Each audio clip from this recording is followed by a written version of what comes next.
Hello, everybody, and welcome back to Odin's Movie Blog. I am the critic who is a cynic. Hope you're doing well. Today, we've got another...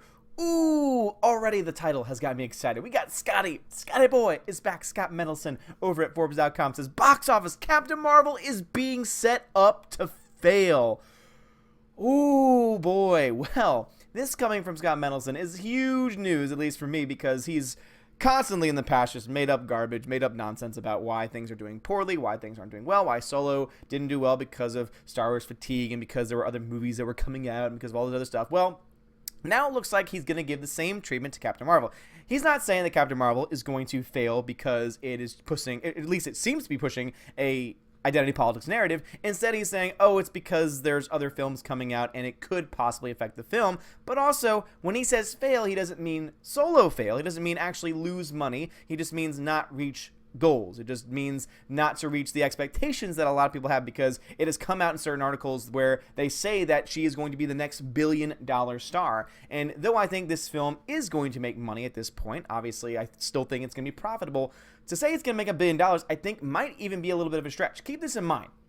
When we look to the billion-dollar movies that have come out recently from Marvel, you look to Infinity War, made over $2 billion. The other film that came out the same year was Black Panther, with it made $1.3 billion. But when you look at the numbers for that film, you see that the vast majority of that money came from the United States. And it makes a lot of sense, because there are a lot of people here in the United States that will be able to connect to the message in Black Panther, will be able to connect to the stars in Black Panther more so than in any other part of the world, because of obviously the historical significance of the film in to American audiences. So it makes a lot of sense that it made around $700 million here in the United States alone, and it made so much more than it did abroad. This is not one of those films. This is not going to have that same kind of appeal. And so when you keep that in mind, you can expect it to probably do just about as well when it comes to the foreign market. Keep in mind that this is a film, since it's a superhero film, since it has magic powers, it seems, or has superpowers, it's very likely that this film may not even open in China. Now, it still could, because obviously there have been other big films, superhero films that have come out before, but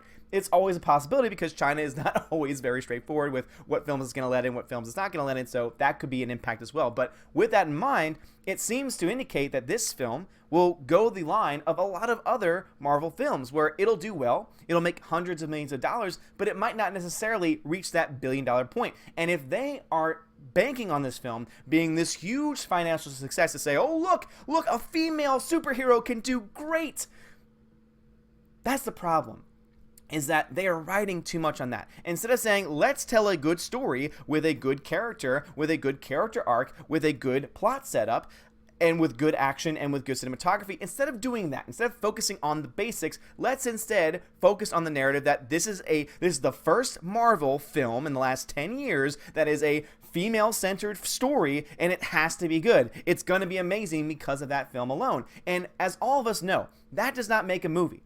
The race or the gender of a person who's in a lead role does not make or even necessarily break a film.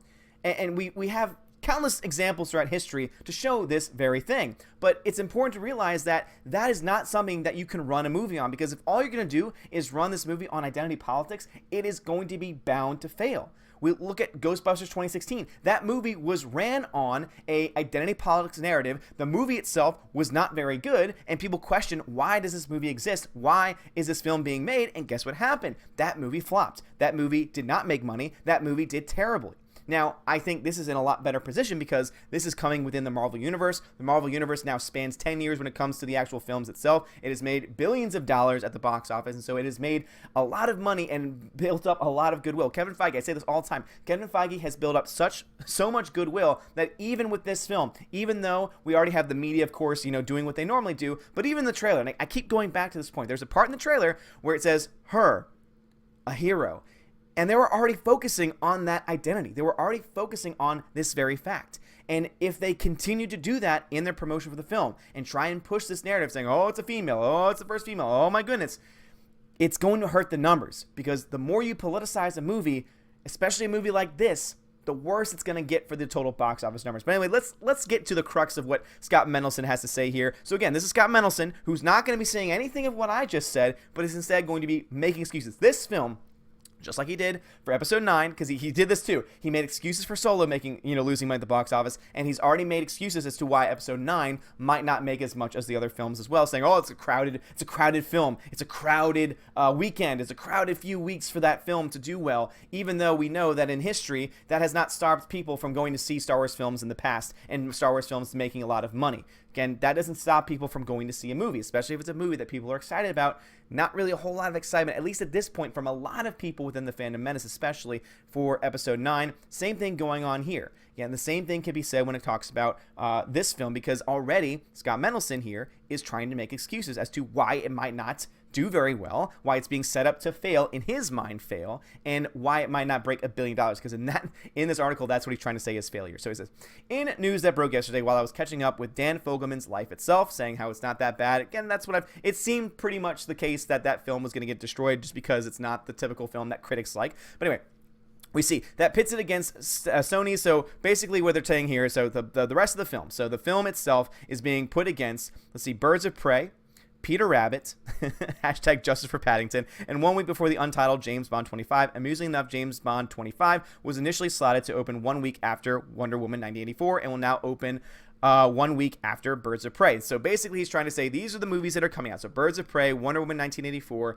James Bond 25, Peter Rabbit 2. These are all films that are going to be released around the same time that Captain Marvel. And so therefore he's trying to say there's a crowded weekend already we got there. We have no idea what Kathy Yan's Girl Gang superhero flick is going to be like, including whether or not Margot Robbie's talk of an R rating is bluff. But with Captain Marvel, Wonder Woman 1984, Birds of Prey, and that long-desired Black Widow movie coming down the pike, the future of the comic book superhero may be, as they say, female. Not exclusively, mind you, but with enough regularity that we won't have to treat these do-or-die events every time out. What that means, among other things, is that Captain Marvel doesn't have to top 1 billion to be a hit. So already we see that he starts off saying it's being set up for failure, and now he's going to say, oh, but the future is female, and oh my goodness, the femaleness is so good, and oh, if it doesn't top $1 billion, it doesn't have to be a hit. It doesn't have to be a hit to top $1 billion. I'm sorry, but that's how it's being set up, and I think that's what he's about to go into. He's about to go into, because again, I do these things live. I read the article, I read the top of the article, I go through it very briefly. I don't actually read it itself. I actually go through the talking points to see what's being said, so that way I have somewhat of an idea. But as you see, he is already starting to set this up, trying to say, oh, it's going to be a great movie, but it's not going to be the hit that people are saying it is. So it's wrong to say it's going to make $1 billion, because that's just not being realistic or whatever. Again, he's making excuses for why the film won't make $1 billion. He says, I don't want to pick on a single article, but CSNBC ran a post yesterday calling Captain Marvel. I love that. Oh man. It's been so long since I've read a Scott Mendelson article, and I always forget the charm that is him, and it's great. It's wonderful. Anyway, it says that it ran a post yesterday calling Captain Marvel, played by Brie Larson, Marvel's next $1 billion star. Allow me to nip this in the bud right now. Captain Marvel could be another $1 billion plus worldwide grosser. Probably not. Again, Black Panther made $1.3 billion. It was very successful. It was very highly rated, and a lot of that money came from American audiences. We're not going to have the same, there's not going to be the same situation. It's not going to be the same audience for this film. Now, am I saying it's impossible for the film to make $1 billion? No. I'm just saying that it's not very likely based on those numbers. Again, $700 million alone came from the United States for Black Panther. Because of the history of the United States, that movie has a lot more relevancy than in any other part of the world, which is why it made a good, 300 plus million more than in foreign markets, which is unheard of when you look at superhero films. Captain Marvel is not going to have that same kind of appeal. Captain Marvel is not going to have that universal appeal. It's not going to be able to get a whole lot more from those foreign markets, and it's not going to have that boost from American markets either. So, something we're talking about. However, that's not remotely a guarantee at this premature juncture. It may not even match the domestic $413 million and worldwide $821 million totals of Wonder Woman. Unless Marvel and Walt Disney went uncharacteristically over budget, it won't have to. Should Captain Marvel find itself on the defensive when it only earns about what Ant-Man and the Wasp, $621 million, pulled in? Well, this is where it really comes down to, because the fact is that they're trying to say she is the future of the franchise. They're trying to say that she is the one that's going to lead Marvel Phase 4 into the future. And if this film does not because Black Panther was just another cog in the system, was just another part of building up for the future of Marvel. She is supposed to be the linchpin. She is supposed to be the main part. So yeah, if she doesn't make more than Black Panther, I would say that is something to be concerned about. Now, obviously, money is money, but still, if she is supposed to be the main focus, and if audiences aren't showing her the same kind of love as people are for Black Panther or for any other film that's come out in Marvel, that could pose a problem. Now, what do I honestly think? I think it's probably going to make around $500-600 million, most likely. I'd say the range is between $500 and $800 million is just my own estimate. I don't think it's going to make as much as Wonder Woman, because Wonder Woman was really a huge event, and it had broad appeal for a lot of different reasons. This one, on the other hand, it just already, especially with the trailer and her just coming off as very bland and Smilegate and all this nonsense of saying, oh, you can't tell a woman to smile, that's sexist, all this nonsense. All of this is creating a toxic environment within the media, and all of this is creating a negative view of the film before the film has even come out. Now, does that mean it's going to keep a lot of people away from the theater? Maybe. It's already, I know from people I've talked to, it's going to keep some people away from the theater already.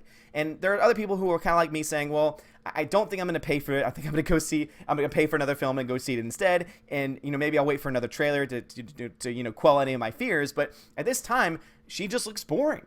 She has the same, and it's not that, oh my goodness, she didn't smile. No, it's because she had the same tone throughout the same scenes, it seemed, in the entire film. And that's not good acting. She's a good actor. I've seen her in great things. I've seen her do great things acting-wise.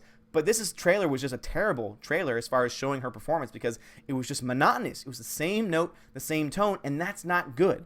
Whether you're a male or a female, that's never a good thing.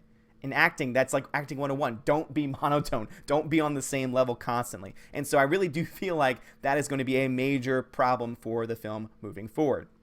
So, goes on here, let me just get down to what it says here. Captain Marvel will have to contend with potentially heavier competition. No, I don't think the Lego Movie 2 or X-Men Dark Phoenix will pull a Black Panther and steamroll the competition well into April. The Brie Larson superhero flick opens right between DreamWorks Animation's How to Train Your Dragon 3 and Jordan Peele's Us, while having just 3 weeks before Walt Disney's own Tim Burton-directed Dumbo movie, and as a month before DC films Shazam, but a month should be enough time to foretell the film's fate. Point being, if the February and March flicks are good, then Captain Marvel becomes less of an event. And I really do think, at least on that point, he does have something to say there, that the box office could have an effect on the numbers. But at the end of the day, what it really comes down to is, will this film, Captain Marvel, not making $1 billion, will that be enough to say, all right, maybe we shouldn't focus our story on this character. Maybe she shouldn't be the lead of this story. And I think that's a valid question to ask. And some people can say, oh, that's racist, that's sexist.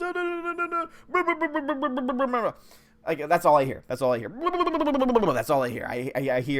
I hear all of that nonsense from the prequels of from the Phantom Menace. That's all. That's every time I hear these nonsensical knuckleheads speak. That's what I hear. But basically, it comes down to that, where if this film does not make bank, if this film does not break $1 billion, I think that is something worth talking about. Because some people will say, oh, it's still a lot of money. But at the end of the day, if this is supposed to be the person that you're forming your entire universe around, you want them to be someone that people are going to want to see. And you could say, oh, what about this film that didn't make that much? This film, well, the characters that you're talking about were not the ones that the movie, that the company was placing all of its bets on, was hedging all of its bets on.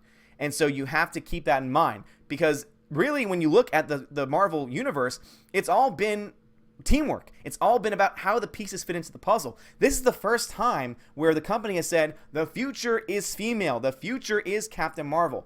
And that puts them in a bind. That puts them in a position where it could end up leading to financial failure, and it could end up leading to a hurt franchise. Because God knows Infinity War was a huge event. $2 billion. You cannot ignore how much money that film made. You cannot ignore it. The next film, the next Avengers film, is going to make bank as well. It's definitely going to break $1 billion. There's just no denying it, no doubts about it. But the question is, how much is Captain Marvel going to make, and is it going to be enough to justify her being the focus?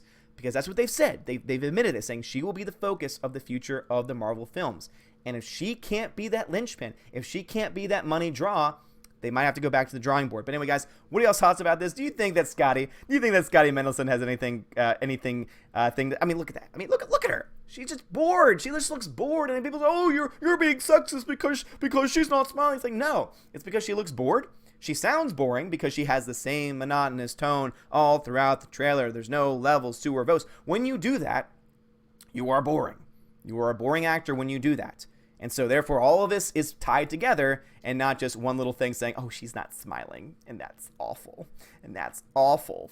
No, we're not saying that. Anyway, guys, what are y'all's thoughts about this? Let me know in your comments below. Let me know what you think about Scotty. Let me know what you think about the box office. Do you think, how much money do you think Captain Marvel is going to end up making? Do you think it's going to be this huge financial success that's going to be able to justify her being the center of the Marvel Universe going forward? Again, is it possible? Absolutely. If they put together a kick-ass film, then it's going to make bank. It's going to make money. But if the film matches up with any of what's being said, if it matches up and goes in this identity politics, and if they promote the film using identity politics, it's going to lose money, lose some money that it could have made. Again, I'm not going to say it's gonna lose money as far as the film production is concerned, but it will lose money as far as how much money it could potentially make at the box office, and that could be a danger for the franchise going forward. But anyway, guys, thank you all so much for watching. If you like this video, hit that thumbs up, hit that subscribe. It really does help me out a lot. You are all amazing, amazing people. We're at 4,331 subs the last time I checked, and I just want to thank every single one of you, the people who've been around from the beginning, the people who are new. Thank you so much. Love you guys.